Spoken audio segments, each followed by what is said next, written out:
Hey everyone, I'm Kirby from Virtual Airshows. I hope everyone's been enjoying VFAT so far.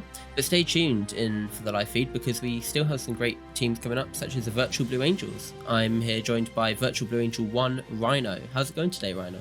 It's going well, Kirby. Thanks for having me. It's a pleasure to see all these teams performing here today. It's amazing how far VFAT and Virtual Aerobatics has come over the years. Yeah, definitely. So, one of the goals of the VBA is to replicate the real team's demonstration in the virtual world. What are some of the challenges that you might face trying to replicate the performance to the very last detail?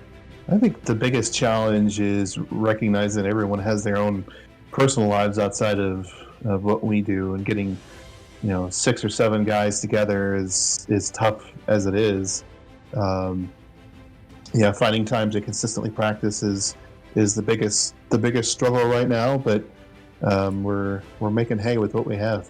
Yeah, and so does it become repetitive to fly it for so many years, or not? Are you still going? We're still going. For me, I've been on the team for quite a while. We try to do some different things each year, spice it up.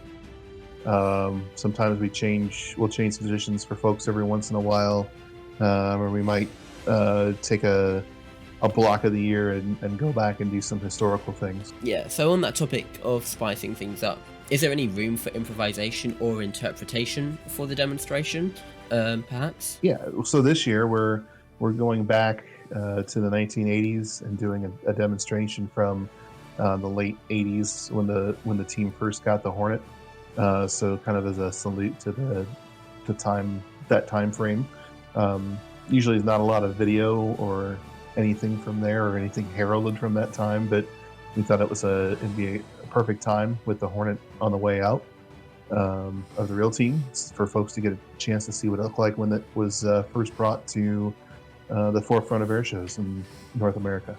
Yeah, exactly. I was just about to say that during the 2019 season, you flew the F4 Phantom, and that was a great initiative to remind us of the historic Blue Angels. But now looking into the future, they're now transitioning to the Super Hornet. Do you have any plans to make this transition? I think that's pretty much a likely given. At some point, you'll see a Virtual Angels demo in Super Hornets. So stay tuned. Oh, that's really cool. So can you tell us what will happen during a typical training session, and how many of these do you have a week?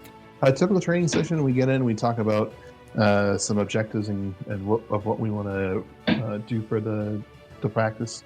It's either going to be a full show, or if we have only a group of people, we might, like, say, if we just had the diamond there for practice, we would focus on the cheap diamond maneuvers that are kind of the struggle points normally. So we would spend our time working on those.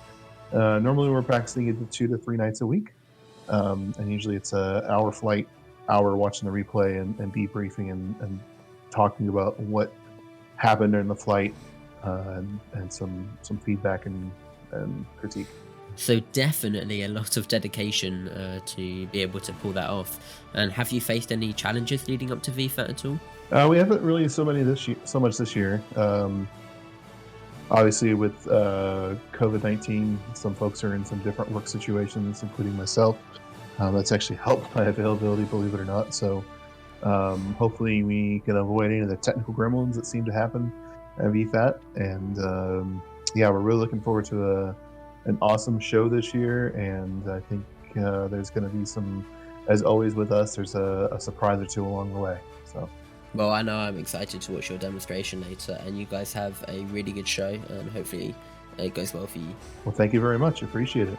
Great talking to you today, Rhino. I'll see you soon. All right. Sounds good.